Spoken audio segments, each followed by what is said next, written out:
all movies, whether it's a love story, whether it's a biography, whether it's a historical story, a comedy, an adventure, a war movie, a western, sci-fi, doesn't matter what the genre, there has to be a story that's worth telling. That's what it's all about. Before I even knew what a director did, I knew the name Steven Spielberg. I was 6 years old in 1982. E.T. is the first film I can remember seeing in the movie theater, and it blew my tiny mind.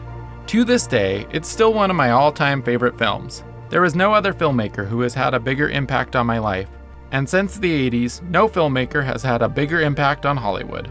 We're talking about Jaws, Indiana Jones, Close Encounters, Jurassic Park, Saving Private Ryan, Schindler's List, and those are just a fraction of the films he's directed. We're not even touching on the films he's produced. No matter who you are, I'm sure that you've seen at least one Steven Spielberg film in the course of your life. There aren't that many directors that this can be said about. Someone who is so influential and groundbreaking, yet so enjoyable and entertaining. A filmmaker who pleases critics and audiences alike. There is no doubt that Steven Spielberg changed the history of cinema. Let's go back and learn a little bit about how he did that.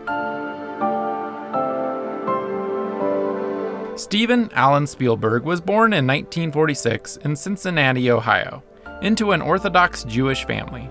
His mother was a concert pianist, and his father an electrical engineer. When he was 6, the family moved to New Jersey due to his father's job. And soon after was the event that changed his life forever. He went to the cinema for the first time. That memory never left his mind. So when he was 11 and now living in Phoenix, Arizona, he grabbed his dad's 8mm camera and made his first home movie, featuring a crash between his electric trains. It was at that moment that he became fascinated by the idea of filmmaking. Steven was never a popular kid and would always be chosen last in sports and games, but he found his passion in using a camera. The same feeling I get going to work every morning is the feeling I got going to school every day. Being a bit of an outsider and not being normal and not quite getting good grades and not being able to compete. And my tummy is spilkus, my mom would call it. You know, I'd have before school every day. And I feel that when I make movies too. He'd record trips and family events, and when he became a Boy Scout, he earned the photography merit badge with a 9-minute film titled The Last Gunfight. He was ambitious and loved experimenting with his camera work. And at the age of 13, he made a 40-minute war film titled Escape to Nowhere, which won first prize in a statewide competition. When I was a kid, the only way I could make movies was borrow money from my father and borrow his 8mm movie camera and borrow the money because film was expensive. The film and the developing of the film was expensive then. Growing up, religion was an important aspect of his life. He had his bar mitzvah at age 13, and his family was very involved in the synagogue. However, Steven found it difficult accepting his heritage. He was embarrassed by it, which probably was due to the anti-Semitism he suffered in school. His family moved quite often, and usually found themselves in neighborhoods where they were the only Jewish family. He was relentlessly bullied, and that pushed him away from his Judaism. While living in Phoenix, Spielberg watched films at the local theater every Saturday. Films that worked as his early influences, and inspired him to keep making his own. Throughout his early teens, he made about 28mm adventure films. And during high school, he wrote and directed his first feature film, a science fiction adventure called Firelight. The low-budget film was funded by his father and was shown in a local theater. Later, the family moved to Saratoga, California, where he graduated high school. 2 years later, his parents divorced and Steven moved to Los Angeles with his father, where he would sneak into Universal Studios to watch how television shows were made. And at age 18, he found a summer job as an unpaid assistant in Universal Studios' editorial department. He applied to the University of Southern California and UCLA, the two universities that offered film majors, but was turned down from both due to his bad grades. With no other career plan in mind, he ended up enrolling at California State University, Long Beach, to study English, a fallback career in case the filmmaking thing didn't work out. But soon enough, Universal gave Spielberg the opportunity to write and direct a short film for theatrical release.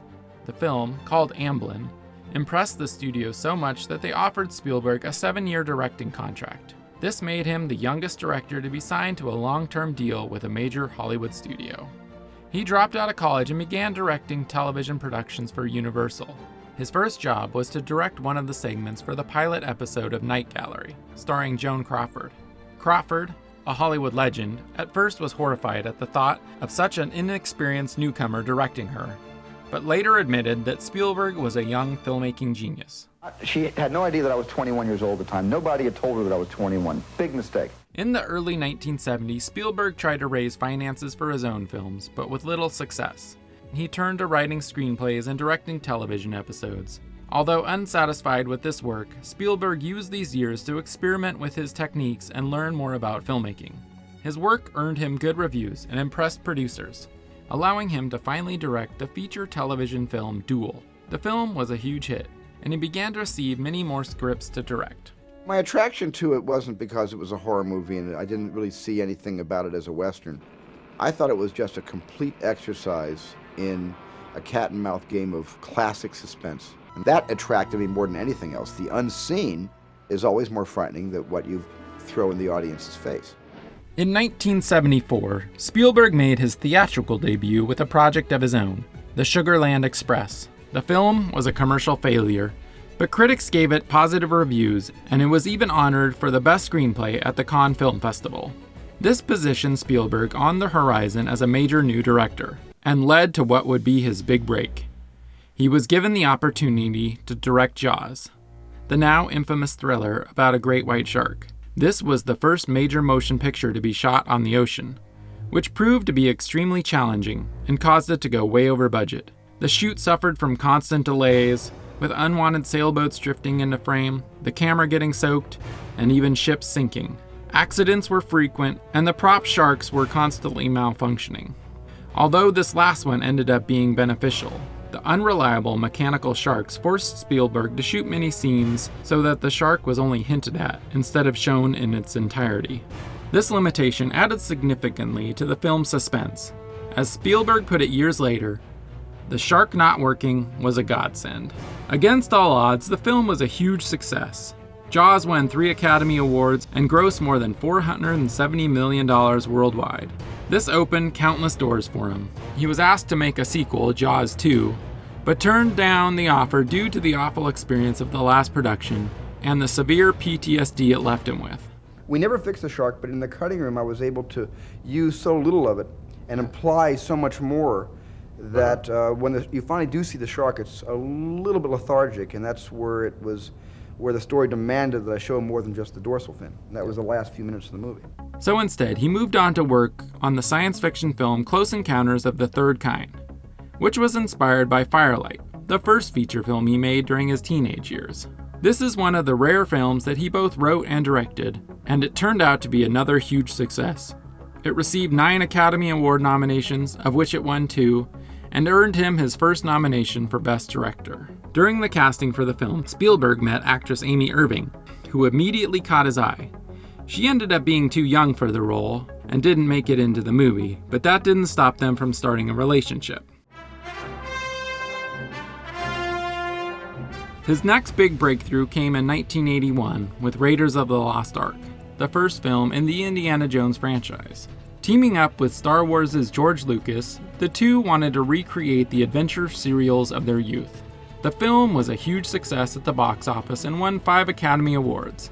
It also earned Spielberg his second nomination for Best Director and his first one for Best Picture.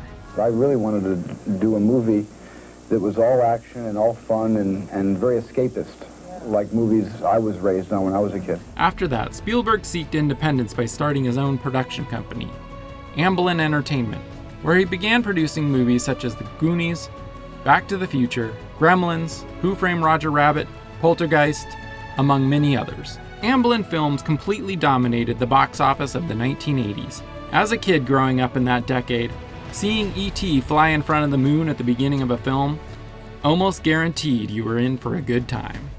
My calculations are correct. When this baby hits 88 miles per hour, you're gonna see some serious His first film directing under the new Amblin Entertainment was in fact E.T., the Extraterrestrial, the story of a friendship between a young boy and an alien attempting to return home. The movie received an ecstatic reaction from audiences of all ages. It grossed $700 million worldwide and spawned a huge range of merchandise that significantly raised that number. You could not escape this film in the early 80s. And suddenly this whole story hit me like a ton of bricks, which was really a story about my mom and dad when they got divorced and how I felt as a kid, wanting a friend like that to fill the void in my life. And all these things came pouring in, and I actually put the story together in a couple of days. His next feature was the Raiders of the Lost Ark prequel, Indiana Jones and the Temple of Doom. Despite being much darker in tone than the original, the film was another blockbuster hit. It was on this project that Spielberg met actress Kate Capshaw, who would become his wife many years later. But that was far from happening yet, since that same year he married Amy Irving and their son Max was born.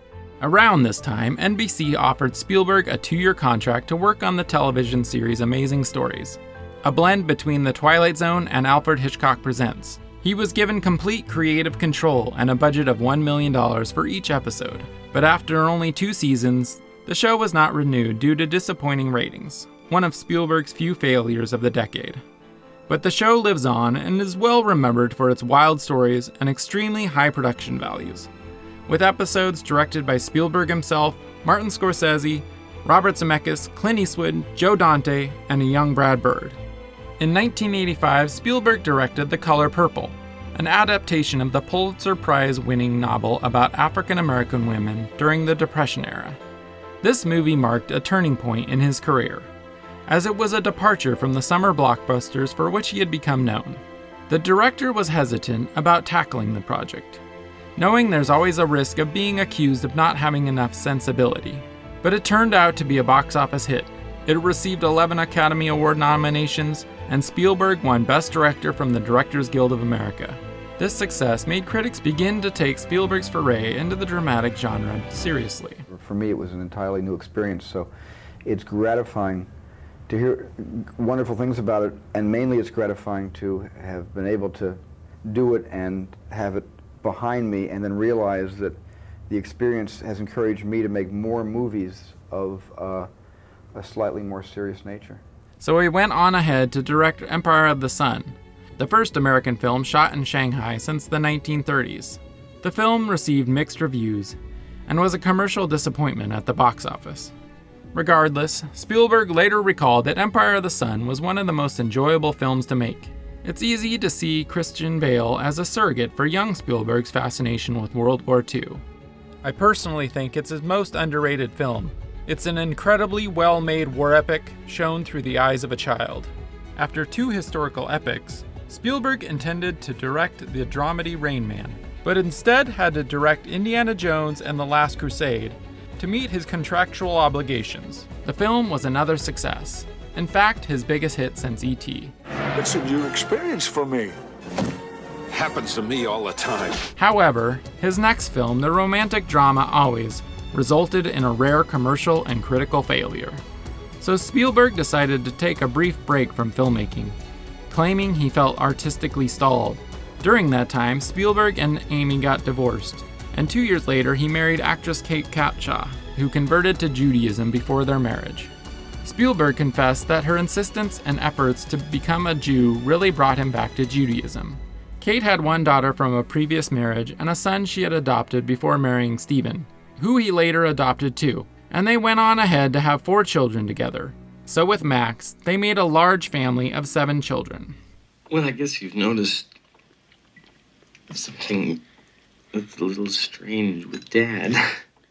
After his setback, Spielberg returned to business in 1991 with Hook, the story of a middle-aged Peter Pan who returns to Neverland. Although most critics disliked the film, it did great at the box office, and kids that grew up with the film have fond memories of it. Robin Williams' performance as Peter is widely loved. I never want to see your face in Neverland again. In 1993, Spielberg directed one of his most iconic films, Jurassic Park, a rousing adventure film about clone dinosaurs running loose on an island. Jurassic Park was a monster hit. It became the highest-grossing film at the time and won 3 Academy Awards. It also revolutionized the visual effects industry and led other filmmakers into the world of digitally generated imagery. If we were going to have dinosaurs in this movie, they would have to look for me as real as though I were watching a National Geographic special on television about giraffe, rhinoceros, and elephant.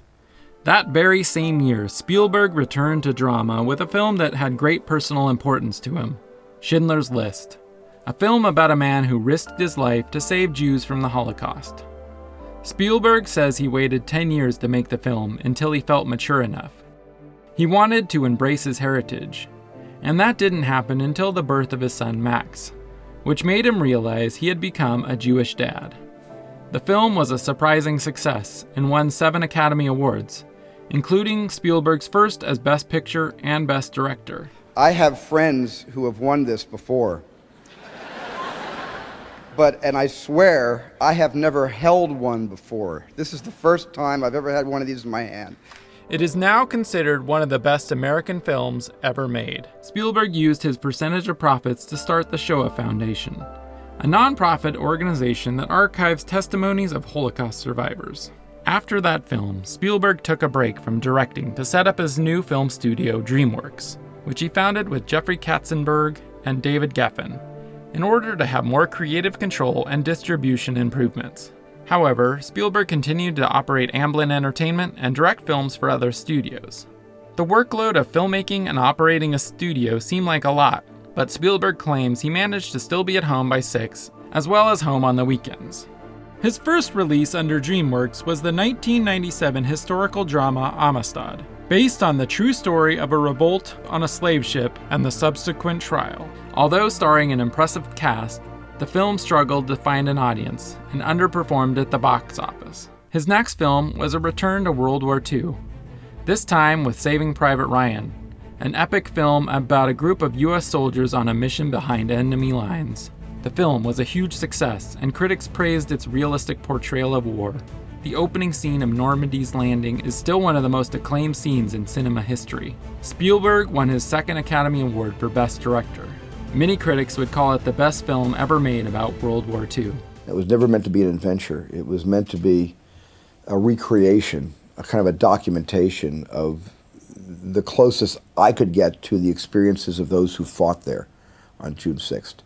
So there was a lot of research that went into the recreation of that landing from the actual kids who landed. 10 years prior, Stanley Kubrick had contacted Spielberg to tell him about a science fiction film he wanted him to direct. Spielberg was hesitant, but conversations around it went on. With Kubrick's passing in 1999, Spielberg agreed to take on the project. Did you call it AI, or did he? No, he already come up with that? He began calling it AI, and then he popped the question, and he said, "Would you be interested in directing this? And I'll be the producer." Because he never had that relationship with any other filmmaker. This is the first time. I don't think he's ever asked anybody to do anything like this before. Trying to make it in the style that Kubrick would have. And so in 2001, AI, Artificial Intelligence, came out. The 2000s was a decade full of successful hits for Spielberg, including Minority Report, Catch Me If You Can, The Terminal, Munich, and a modern adaptation of War of the Worlds. Excuse me, people, if I need to ask again, I'm going to write up the entire class. Take your seats! But as developed as his career already was, in 2002 he returned to Long Beach University to show his children the importance of education. He was diagnosed with dyslexia at the age of 60, which would explain the difficulty he had back in his teen years to obtain good grades. How many of you took 37 years to graduate? Because like most of you, I began college in my teens. But sophomore year, I was offered my dream job at Universal Studios, so I dropped out. I told my parents if my movie career didn't go well, I'd re-enroll. It went all right. In 2005, he and his partner sold DreamWorks to Viacom, and in the following years, Spielberg scaled down his directing career, becoming more selective about projects to undertake. However, he remained active as a producer, with hits such as Memoirs of a Geisha, Monster House, Super 8, and the Transformers series. It's funny because people have said, oh, was this meant to be an homage to Steven? And that was never the intent from the beginning. It was meant to revisit a time in my life that was so impactful and powerful. But that time was so impacted by the films that I loved, and those movies were, in many cases, movies that Steven had done. He made another comeback in 2008, directing the 4th Indiana Jones movie, The Kingdom of the Crystal Skull, released 19 years after The Last Crusade. The film was a box office success, but it's universally agreed that it's the worst film in the series. Put your hands down, will you? You're embarrassing us. In 2011, he directed the first non-Pixar film to win the Best Animated Feature category at the Golden Globes, The Adventures of Tintin, which was completely computer animated, which, in my opinion, is a better Indiana Jones film than The Crystal Skull. Just 4 days later, he released War Horse, a film about the friendship between a British boy and his horse during World War I. It had an acclaimed response from the critics and was nominated for 6 Academy Awards, including Best Picture. Since then, he either seems to direct historical dramas such as Lincoln, Bridge of Spies, and The Post, all of which received massive critical acclaim and multiple Academy Award nominations, or alternates with more lighthearted films such as The BFG, the first Disney-branded film to be directed by Spielberg, and the sci-fi action hit Ready Player One. Spielberg's latest film is West Side Story, which is a new adaptation of the famous Broadway musical. The film has been very well reviewed, and it's sure to be nominated for many awards in the coming months. Tony and I both felt that West Side Story needed to speak to this generation, which is a lot more complex than the generations of 64 years ago who first went to New York to see West Side Story on the stage or saw the 61 film. Spielberg had also planned to direct the 5th installment of the Indiana Jones series, but after several changes in writers, scripts, and release dates, he decided to leave the role of director. However, he expressed that he would remain as a hands-on producer. The film began production in June 2021, and a release date is set for July 2022. It has also been announced that Amblin Entertainment signed a deal with Netflix to produce at least 2 films a year, and it is possible that Spielberg may direct some of them. As of today, Spielberg is currently directing The Fabelmans, a fictionalized account of his own childhood. How do you define a big kid? A responsible big kid or just an irresponsible big kid? Because I think you have to be responsible, but you don't want to lose the child in you, because that's what keeps you young, and that's what keeps you in touch, and keeps a smile on your face. And I don't quite know what it would be like to become an adult. There is no doubt that Spielberg is one of the most successful film directors in history. His films have made him the highest-grossing director ever, as well as one of the most influential entertainment figures of our time. At 74 years old, he's still at the top of his game, directing and producing hit after hit. Some may check his movies as commercial, but only those who fail to see the complexity of his work. He's ambitious and he takes risks, while always thinking of the viewer first. To put it short, I can't imagine what modern Hollywood, or movies in general, would look like without Steven Spielberg. There is a place for mass entertainment, but it shouldn't be confused with art or quality award-winning filmmaking. It sort of says that, you know, art is serious, and art can't move you. Art can't be on a bicycle with E.T. and fly across the moon. That can't be art, you know, that because it takes your heart along with it through the sky, and it makes you feel like a kid again. Hey Tonglers, thanks for watching. Remember to like and subscribe for more exclusive Tongle content. And if you're a creator, be sure to visit the Tongle website at tongle.com for some exciting opportunities.